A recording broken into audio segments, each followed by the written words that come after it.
교회가 벌써 44년 동안 이 홍제동 홍은동에 세워져서 하나님 은혜 가운데 여기까지 왔습니다. 먼저 하나님께서 그동안 베푸신 일들을 여러분이 돌아보시고 기억하시면 감사할 것들, 또 찬양할 것들이 많이 있는 줄 압니다. 그래서 오늘 하루 그렇게 교회를 생각하면서 감사하고 찬양하시기를 바라겠고, 더불어서 지난 44년 동안 함께 하신 하나님이 우리 장로님 앞으로 100년 동안, 앞으로의 그 100년간을 하나님께서 함께 하실 것들을 또 기대하고 또 기도하고 소망하는 그러한 오늘 하루가 되기를 바라겠습니다. 그렇게 할 때 우리가 그렇게 간절히 기도하고 우리가 간절히 하나님 앞에 간구하면 또 하나님이 우리들의 기도를 들으시고 응답해 주실 줄 믿습니다. 그렇게 오늘 하루를 삼으시는 우리 성도님들 되기를 바라겠습니다. 오늘 말씀은 지난주에 이어서 로마서 14장 계속 이어집니다.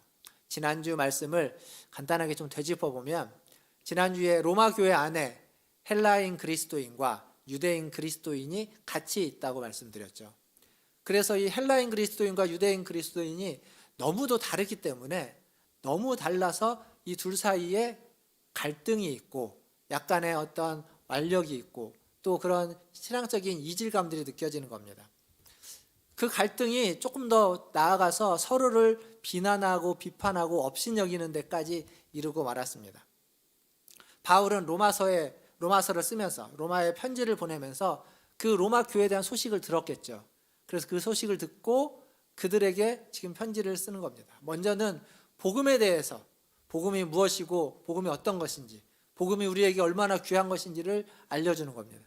1장부터 11장까지 그렇게 복음에 대해서 쓰고 난 다음에 12장부터는 그 복음을 가지고 우리가 어떻게 살아야만 하는지를 말해주고 있습니다. 그래서 1장부터 11장까지가 좀 이론적이고 교리적인 내용이라면 12장부터 우리가 지금 보고 있는 13장, 14장, 15장, 16장 뒷부분은 바울이 정말 하고 싶은 복음으로 살아가는 게 무엇인지, 그 갈등이 있었던 로마 교회가 하나 되어야만 한다는 것을 이야기하고자 했던 바울의 진짜 이야기는 이 뒷부분에 있다고 이야기할 수 있습니다. 특별히 우리가 보고 있는 로마서 14장은 지난주에도 말씀드렸지만 인간관계, 대인관계에 대한 이야기입니다. 하나님과의 관계에 대한 이야기는 앞부분에서 많이 했기 때문에 이제 사람과 사람 사이에 어떤 관계를 맺고 살 것이냐라고 이야기하면서 대표적으로 믿음이 강한 자, 믿음이 연약한 자, 믿음이 강한 자든 믿음이 연약한 자든 서로 비방하지 말라, 비난하지 말라, 비판하지 말라라고 이야기를 하고 있습니다. 이게 가장 중요한 얘기죠. 왜냐하면 믿음이 강한 자도 믿음이 약한 자도 다 하나님이 받아주셨기 때문이다 라고 이야기하고 있습니다. 그러니까 그들의 어떤 믿음이라든지 또 그들의 삶이라든지 그들을 정죄하고 판단하고 심판할 것은 하나님의 몫이지 너희들의 우리의 몫이 아니다 라고 이야기하는 겁니다. 그러니까 하나님이 하실 일을 너희가 월권하지 말고 그건 하나님께 맡기고 너희는 서로 하나가 되라, 이 얘기를 하는 겁니다. 지난주 이야기입니다. 지난주 1절부터 6절까지로 제가 이렇게 말씀을 드렸고, 그리고 이 서로 비판하지 말라는 얘기가 13절로 가면 또다시 비판하지 말라라고 하면서 이어집니다. 그러니까 6절에서 13절은 바로 이어지는데 그 중간에 7절부터 12절이 조금은 이렇게 맞지 않게끔 약간은 좀 생뚱맞은 느낌으로 중간에 삽입된 것처럼 들어가 있습니다. 먹어도 주를 위하여 먹고 먹지 않아도 주를 위하여 먹지 않는다. 이 먹고 사는 문제, 먹는 문제를 이야기하다 갑자기 살아도 주를 위하여 살고 죽어도 주를 위하여 죽는다라고 하면서 좀 비장해집니다. 그러니까 먹는 문제, 나를 지키는 문제를 이야기하다 갑자기 죽음의 문제를 걸고서 좀 비장해지기 시작하고 10절에 가보면 이제 종말의 때 우리가 다 하나님의 심판대 앞에 서게 될 것이다 라고 이야기하면서 더욱 비장한 이야기로 중간에 쓰고 있습니다. 오늘은 이 중간에 기록되어 있는 이 7절부터 12절까지 조금은 비장해 보이는 이 얘기가 우리에게 어떤 의미가 되는지, 무엇을 바울이 이야기하고자 하는지를 좀 같이 살펴보려고 합니다. 자, 다시 한번 7절과 8절 말씀을 제가 한번 읽어보겠습니다. 잘 보시면 좋겠습니다. 여기에 죽고 사는 것보다 더 중요한 것이 있다라고 7절과 8절은 이야기해 줍니다. 7절입니다. 우리 중에 누구든지 자기를 위하여 사는 자가 없고 자기를 위하여 죽는 자도 없도다. 우리가 살아도 주를 위하여 살고 죽어도 주를 위하여 죽나니 그러므로 사나 죽으나 우리가 주의 것이로다. 아멘. 여기 보면 우리의 삶과 죽음은 우리 자신만의 것이 아니라 살아도 주를 위하여 죽어도 주를 위하여 산다라고 하면서 사는 것, 죽는 것보다 더 중요한 게 있는데 그게 뭐냐면 주를 위한 것이다 라고 이야기하고 있습니다. 사실 우리가 살면서 우리의 인생이 한 개인이 이 땅에 살아가면서 가장 큰 문제는 죽음의 문제일 겁니다. 삶의 문제만큼 죽음의 문제, 삶과 죽음이 가장 큰 문제입니다. 그것보다 더 큰 문제가 없을 겁니다. 그래서 그 죽음 앞에서 우리는 언제나 겸허해지고 겸손해지고 죽음 앞에서 경거망동하는 사람은 없습니다. 그만큼 큰 문제이기 때문에, 절대적인 문제이기 때문에. 그런데 삶에 살아왔던 여러분의 인생을 생각해 보면 이 삶의 문제라는 게 그렇게 죽음과 삶 두 가지로 딱 갈라지지 않습니다. 흰색과 검은색 이 두 가지 색깔로 삶의 모든 문제를 다 설명할 수가 없습니다. 삶에서는 회색 색깔 같은 회색지대라고 하죠. 이런 애매모호한 일들이 굉장히 많고 대부분의 일들은 이런 회색지대 같은 삶입니다. 이것을 신학적인 표현으로 그리고 윤리학에서는 아디아프라라는 말을 씁니다. 이 아디아프라라는 것이 무슨 얘기냐면 회색지대라는 말인데 우리가 성경에 명확하게 명시되어 있지 않고 성경에서 이야기하고 있지 않는 우리가 우리의 임으로 우리의 자의적으로 판단할 수 있는 것들 그런 문제들을 회색지대의 문제 아디아프라라고 이야기합니다. 그러니까 그것 자체로는 선이 되지도 않고 악이 되지도 않는 겁니다.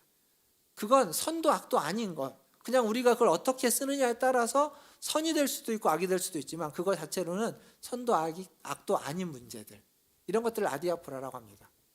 예를 들면 이런 겁니다. 우리가 이제 예배를 드리는데 이 예배의 시간을 11시로 할 것이냐 10시 반으로 할 것이냐 11시 반으로 할 것이냐 아니면 여러분들은 11시 예배에 왔지만 11시 예배에 올 것인가 아니면 9시 예배에 올 것인가 이걸 선택하는 건 뭐 선과 악의 문제가 아닙니다.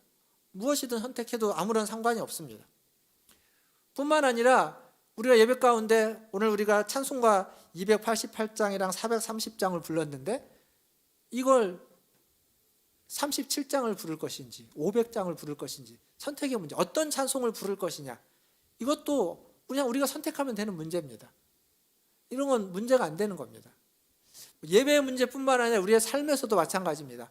어떤 옷을 입을지 그리고 내가 무엇을 어떤 물건을 살지 홈쇼핑을 보면서 광고를 보면서 혹은 마트에 가서 이것을 살지 저것을 살지 선택하는 건 개인의 취향의 문제고 개인의 필요의 문제이지 어떤 절대적인 진리나 선과 악의 문제가 아니라는 겁니다. 그런데 문제는 뭐냐면 우리가 갈등을 일으키고 다른 사람들과 문제가 되고 티격태격하고 싸우는 건 이런 문제들 때문이라는 겁니다. 아디아포라 같은 회색지대의 문제들 절대적인 기준을 가지고 우리가 싸우는 것이 아니라 이래도 되고 저래도 되는 문제에서 이게 맞다 저게 맞다라고 하면서 갈등이 생기는 겁니다. 그래서 이게 참 어려운 겁니다. 우리의 대부분은 이 회색지대의 문제들이 많은데 그 회색지대의 문제, 아디아포라 같은 문제들 가지고 서로가 다르기 때문에 갈등이 일어나고 다툼이 생기게 되는 겁니다. 결국 여기에서 문제의 핵심은 뭐냐면 하나님은 이 아디아포라 같은 회색지대의 문제들에 대해서 이래도 되고 저래도 되고 괜찮다고 이야기합니다. 근데 우리는 그게 안 괜찮은 겁니다. 내 생각, 내 마음, 내 경험, 내 지식, 내 뜻, 내 판단과 다른 거에 대해서는 그게 잘 수용되지 않습니다. 그리고 수용한다 해도 되게 불편하고 맞지 않기 때문에 그걸 견디기가 어렵습니다. 그러다 보니까 갈등이 생기고 다툼이 생기고 문제가 생기는 겁니다. 하나님에게는 그게 하나도 안 중요한데 하나님은 괜찮다고 하는데 나한테는 안 괜찮은 겁니다. 나한테는 안 괜찮고 내 생각에는 그게 안 괜찮은 것 같은 겁니다. 그러니까 그것들 때문에 갈등이 생기고 문제가 생기는 겁니다. 그럴 수 없다고 항변하게 되고 이러면 안 된다고 이야기하는 거죠. 지금 갑자기 먹는 문제, 나를 지키는 문제, 먹는 문제 얘기하다가 갑자기 비장하게 죽고 사는 문제를 이야기하는 이유가 여기에 있습니다. 우리는 어떤 존재냐면 주의 것인데 하나님이 자신의 독생자를 보내셔서 십자가에 달려 죽게 함으로써, 죽고 부활하게 함으로써 주님의 것 삼아준 그런 존재라는 겁니다. 그런 우리인데, 그런 형제된 우리인데, 그런 형제들을 해도 되고 안 해도 되는 문제, 먹어도 되고 안 먹어도 되는 문제, 이래도 되고 저래도 되는 문제 때문에 비난하거나 비판하거나 판단하지 말라라는 겁니다. 이게 지금 이 비장한 이야기를 하는 이유입니다.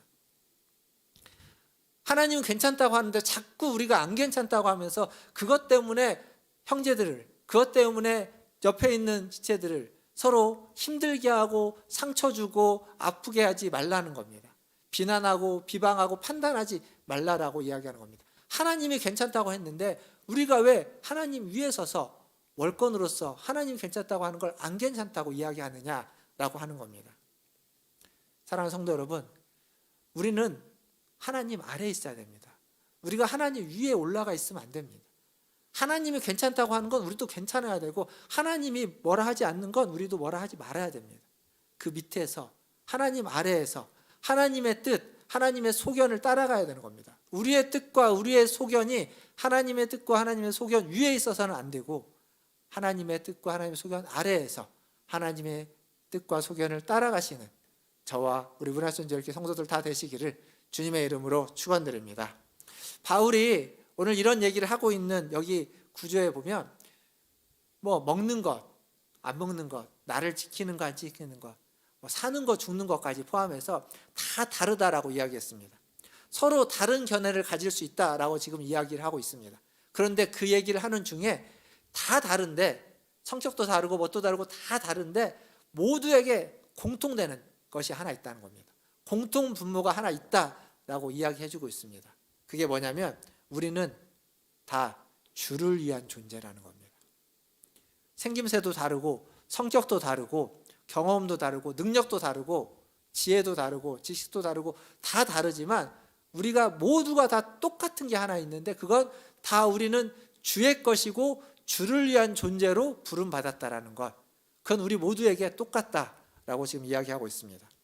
오늘 읽은 본문을 보시면 잘 알 수 있습니다.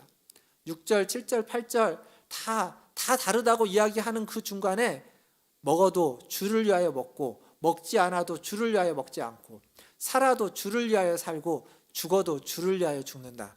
우리는 다 주의 것이다. 계속 주를 위해서 다 주의 것이다라고, 그게 우리 모두에게 다 해당되는 것이다라고 이야기하고 있습니다. 그러니까 우리의 삶은 주를 위하여 살아가는 삶이고 우리는 주님의 영광을 위하여 사는 존재다라고 지금 성경은 반복해서 우리에게 이야기해주고 있습니다. 우리의 실제 삶은 앞에서 말씀드렸던 것처럼 애매모호한 회색지대 같은 삶이 참 많습니다. 그래서 그 삶에서 갈등이 일어나고 있는데, 지금 이야기하는 건 그런 갈등들보다 더 크고 더 거시적으로 그리고 더 근본적인 이야기를 하는데, 그것은 우리는 모두가 다 주를 위한 존재로 부름받았다라는 것을 기억하라라는 겁니다. 지난주에 제가 설교 말미에 그 스포츠 얘기 예를 좀 들었죠. 축구 얘기, 야구 얘기, 이 비디오 판독 얘기, 그리고 배구 얘기, 또 비디오 판독이 많다라는 얘기 지난주에 말씀드렸습니다.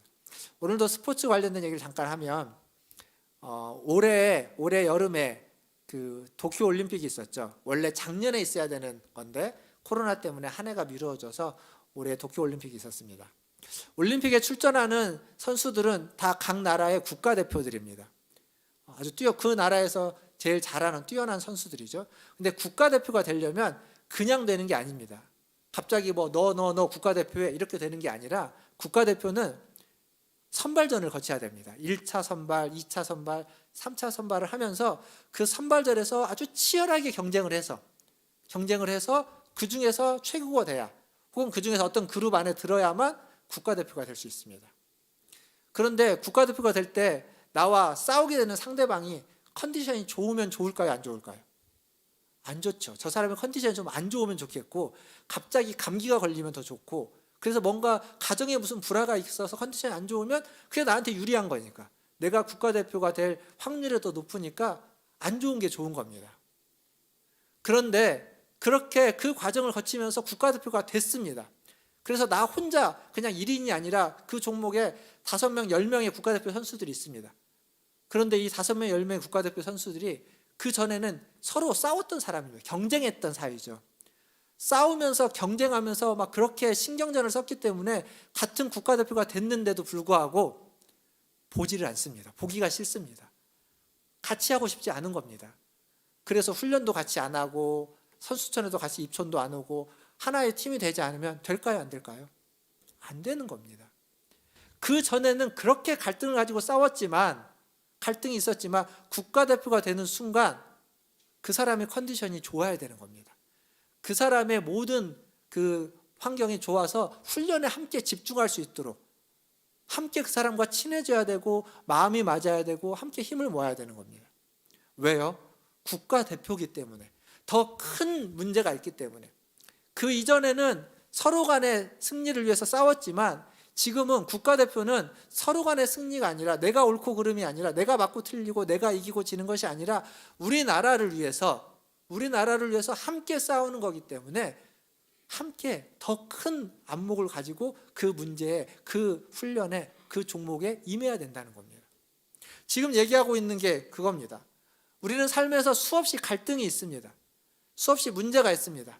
그 갈등이 쉽게 해결되지 않습니다. 왜냐하면 우리의 성격이라는 게 있고 우리가 잘 변화되지 않기 때문에 나와 다른 사람과 갈등이 있으면 그 갈등이 그렇게 쉽게 해결되지는 않습니다. 그리고 해결된 듯 해도 그냥 미봉책으로 봉합시켰다가 또 문제가 생기면 또 그것이 드러나기도 합니다. 내가 완전히 변화되면 모를까, 변화가 안 되면 안 되는 겁니다. 근데 그때 우리가 기억해야 되는 건 뭐냐면, 그런 갈등이 분명히 있지만 우리는 어떤 존재냐면 주를 위하여, 예수 그리스도가 우리를 위해서 핏값을 주고 사서 주님을 위한 존재로, 주님의 영광을 위한 존재로, 나도 옆에 있는 사람도, 나도 저 사람도 불렀다라는 사실을 기억하는 겁니다. 더 큰 문제, 더 거시적인 문제를 기억해 보면 지금 내 앞에 있는, 내가 지금 갈등을 일으키고 있는 이 문제는 별것 아닌 작은 문제에 지나지 않는다는 겁니다. 이래도 되고 저래도 되는 문제인데, 그것 때문에 내 마음이 힘들었는데 더 크고 더 중요한 문제, 앞에서는 그게 별것 아닌 문제가 되는 겁니다. 죽음 앞에서는 우리가 뭘 먹느냐 뭘 입느냐 이게 별것 아닌 것과 똑같은 겁니다. 주를 위하여 사는 존재다라고 하는 이 의식을 우리가 가질 때 우리는 그렇게 살 수 있습니다. 사실 생각해 보십시오. 여러분이 싸웠던 여러 가지 일들 지나고 나면 별것 아닌 게 더 많습니다. 부부 사이에 싸웠던 문제들 지나고 나면 괜히 뭐 그런 것 갖고 싸웠나 싶은 문제들이 많이 있습니다. 물론 지금 또 싸우는 문제는 지금 또 제일 중요한 문제처럼 보이지만 이게 또 10년 지나고 나면 별것 아닌 문제가 됩니다. 부모 자식 간에 싸우는 문제 마찬가지 아니겠습니까? 저희 아이가 지금 중학교 3학년이죠. 첫째가 이 중학교 2학년 3학년 제일 부모랑 갈등이 심한 사춘기라고 하는 문제. 저희 아들 친구들의 부모들 얘기를 들어보면, 저희 아내를 통해서 들어보면 그렇게 우리 집이랑 똑같을 수가 없습니다. 다 옥신각신합니다. 애들 때문에 힘들어 죽겠다고 왜 이렇게 말을 안 듣느냐고. 근데 그게 몇 년 지나고 나면 별것 아닌 문제들이 될 겁니다. 근데 지금은 그렇게 힘든 겁니다. 그때는 우리가 좀 더 크게 봐야 되는 거죠. 지금 이 문제에 국한해서 그 문제에 매몰해서 보고 있으면 답이 안 보이지만 좀 더 크게 보면 이 문제가 별것 아닌 겁니다. 그러면 마음이 성이 안 차고 화가 나지만 그걸 이겨낼 수 있고 극복할 수 있고 넘어갈 수 있게 되는 겁니다. 사랑하는 성도 여러분, 이것 꼭 기억하면 좋겠습니다. 우리는 주를 위하여 사는 존재다. 특히 언제 이걸 기억해야 되냐면 갈등이 있을 때, 문제가 있을 때, 정말 저 사람 때문에, 이 문제 때문에 내 마음이 막 어그러지고 무너질 때 그때 기억하십시오. 우리는 이 문제에 국한된 존재가 아니라 주님을 위해서 더 큰 문제, 주님의 나라를 위해서 부름받은, 주를 위하여 사는 자로 부름받은 존재라는 걸 꼭 기억해 내셔서 그 기억을, 그 고백으로 여러분 앞에 있는 그 갈등의 문제들을 이겨내시고 극복해내시는 우리 문화전지일교 성도들 다 되시기를 주님의 이름으로 축원드립니다. 이제 10절 말씀 한번 보겠습니다. 10절 말씀 같이 한번 읽어보도록 하겠습니다. 10절입니다. 시작. 내가 어찌하여 내 형제를 비판하느냐.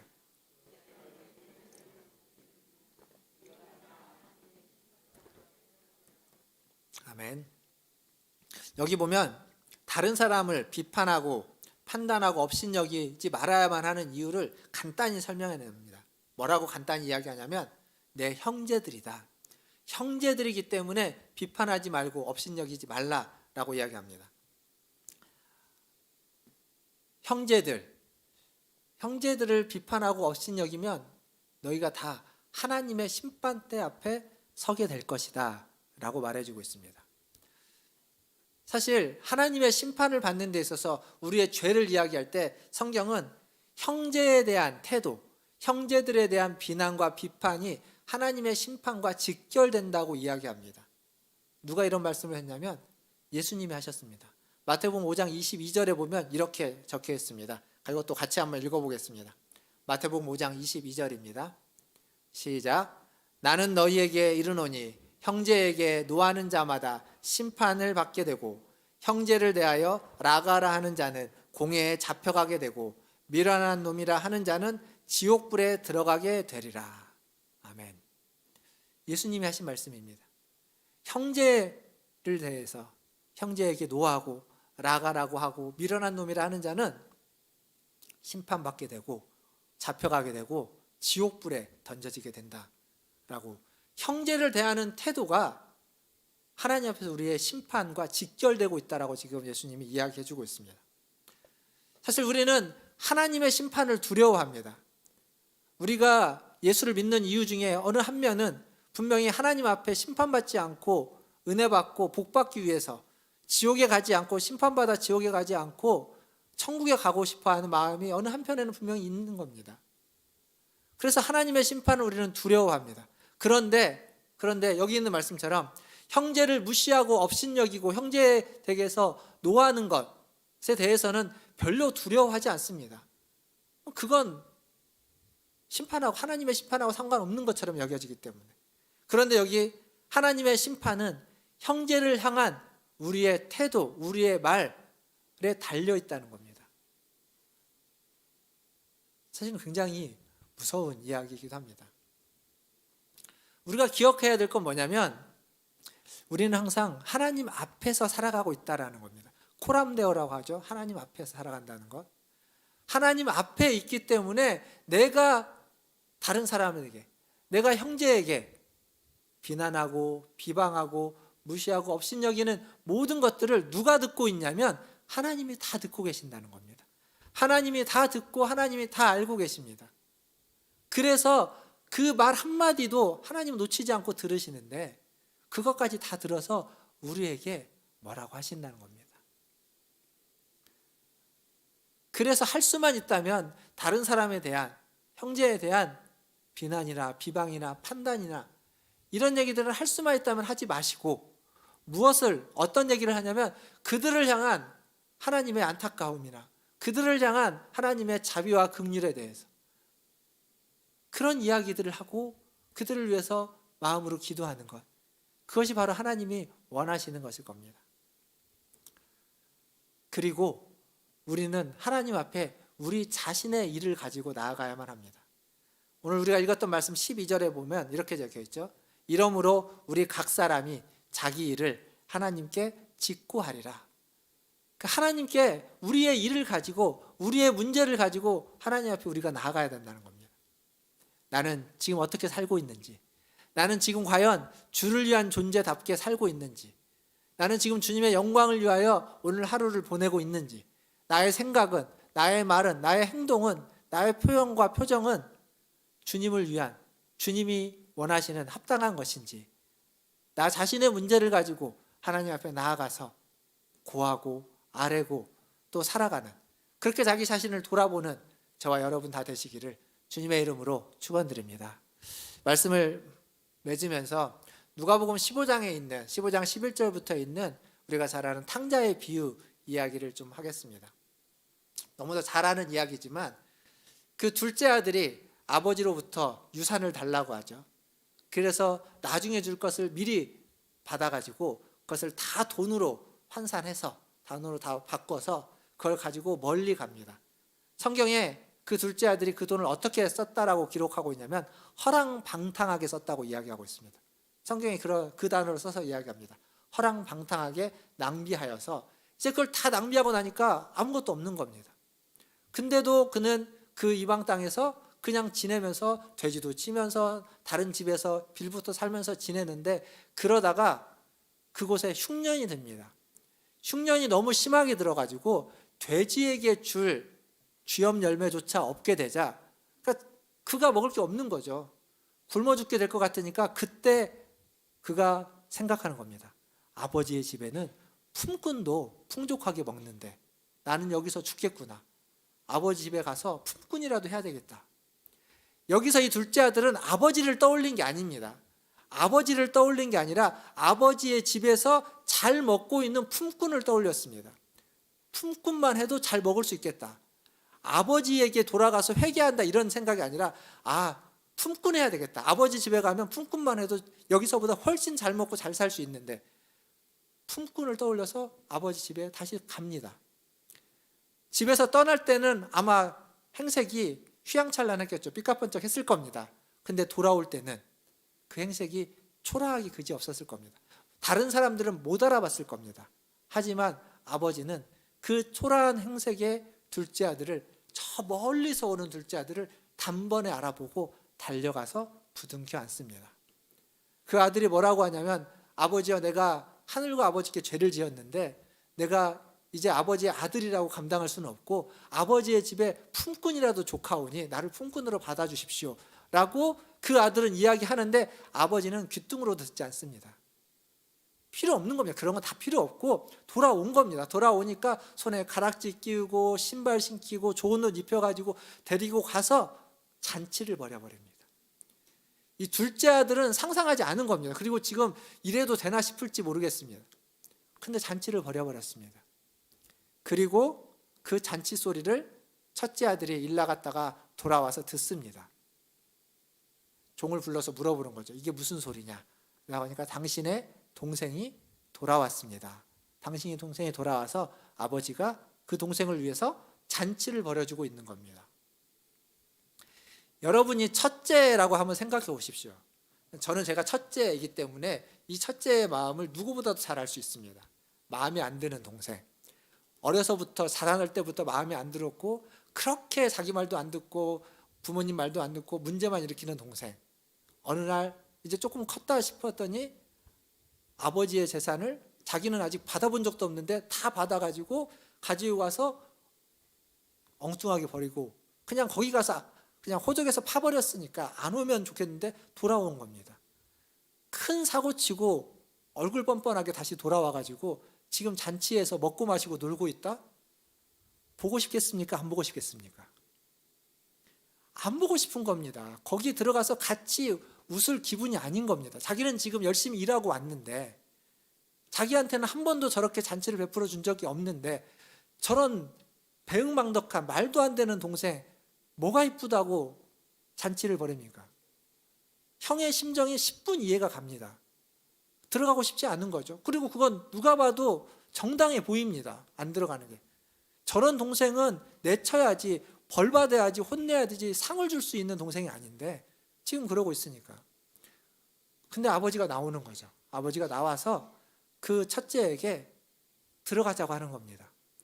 이 둘째는 죽었다가 다시 살아난 내 아들이니까 같이 가서 같이 기뻐하고 같이 즐거워하자라고 하는 겁니다. 성경은 거기서 이야기가 끝납니다. 첫째 아들이 들어갔는지 안 들어갔는지 성경 기록하고 있지 않습니다. 들어갔을까요? 안 들어갔을까요? 제가 지금까지 얘기했던 그 첫째의 자기의 그 감정, 자기의 그 성향, 그 마음이면 안 들어갔을 겁니다. 근데 내 마음, 내 감정보다 아버지가 더 중요한 사람이었다면 그 첫째가 자기보다 아버지를 더 중요하게 여기고 아버지의 기쁨과 아버지의 즐거움이 더 중요하다는 걸 알았다면 그는 자신의 감정을 꾹 누르고 얼굴 인상은 팍 썼지만 그래도 따라 들어갔을 겁니다. 뭐가 중요한 따라서. 사랑하는 성도 여러분, 내 감정이 중요하고 내 성격과 내 감정으로는 안 되는 게 있습니다. 아무리 해도 안 되는 게 있을 겁니다. 계속 갈등이 일어나고 계속 싸우게 되고 문제가 생길 수 있습니다. 근데 내 감정보다 내 성격보다 하나님이 더 중요하면, 하나님이 기뻐하는 것, 하나님이 즐거워한다는 것, 그 아버지가 더 중요하면 내 감정을, 내 성격을 그 하나님 앞에 내려놓고 끌려가는 겁니다. 하나님이 원하시는 것, 하나님이 기뻐하는 것, 하나님이 즐거워하는 것을 해야만 하는 겁니다. 로마 교회 안에 유대인 그리스도인과 헬라인 그리스도인의 이 갈등이 그들의 문화, 그들의 경험, 그들의 신앙, 여러 가지 것 때문에, 사회시기 때문에 갈등이 일어났지만, 그것보다 주를 위하여 우리가 부름받은 자다라는 것, 주를 위하여 죽기도 하고 살기도 하는 자들이라는 것, 하나님이 너희가 하나 되기를 원하신다, 그것 때문에 싸우지 않고 하나로, 그리스도 안에서 다 하나라는 것, 그것을 알고 그렇게 살기를 원한다는 것, 그걸 하나님이 기뻐한다는 걸 아는 자라면, 그게 더 중요한 사람이라면 그 다름을, 그 갈등을, 그 성격을 꾹꾹 눌러가면서 참아가면서 견뎌가면서 하나 되려고 애써야 되는 겁니다. 그게 주를 위하여 사는 사람의 삶의 태도이고 자세입니다. 자연스럽게 되는 것이 아니라, 시간이 흐른다고 그냥 되는 게 아니라, 그러려고 끊임없이 노력하는 것. 속이 뒤집어져도, 화가 이렇게 나고 나도 그걸 꾹꾹 눌러가면서 안아주고 받아주고 용납해주고 포옹해주고 손잡아주는 것, 그게 하나님이 원하시는 그리스도인이고, 그게 주를 위하여 사는 삶의 자세들인 겁니다. 사랑하는 성도 여러분, 살아가면서 보고 싶지 않은 사람, 없는 사람 어디 있겠습니까? 한두 사람 다 있겠죠. 평생 저 사람 보고 싶지 않다, 그런 사람도 있을 겁니다. 그래도 하나님이 그 사람을 보라 하시면, 하나님이 그걸 원하신다고 느끼시면 봐야 되는 겁니다. 참아야 되는 겁니다. 어떤 관계이든, 그게 정말 원수지간이라 할지라도 하나님이 그것을 넘어서기를 원하신다면, 그게 하나님이 기뻐하시는 일이라면 우리는 그 일에 우리의 손을 내밀 수 있어야 됩니다. 그 사람이 내 손을 뿌리친다 할지라도, 그 사람이 내 손을 쳐버려도 다시 그 손을 내밀 수 있는 사람, 그게 주를 위하여 사는 주님의 자녀들입니다. 저는 오늘 이 자리에 함께 예배하고 있는 우리 문화촌제일교 모든 성도들이 그런 주를 위하여 사는 주님의 자녀들 다 되시기를. 살아도 주를 위하여 살고 죽어도 주를 위하여 죽는데 그 정도 못하겠습니까? 내 성격, 내 감정 하나님 위에 두지 마시고 하나님 밑에다 다 내려놓고 하나님이 기뻐하는 것, 하나님의 마음을 내 마음으로 가지고 와서 내 마음을 바꾸려고 막 애쓰고 노력하고 싸우는 그 일에 힘쓰시는 우리 문화촌제일교 성도들 다 되시기를 주님의 이름으로 축원드립니다. 기도하겠습니다.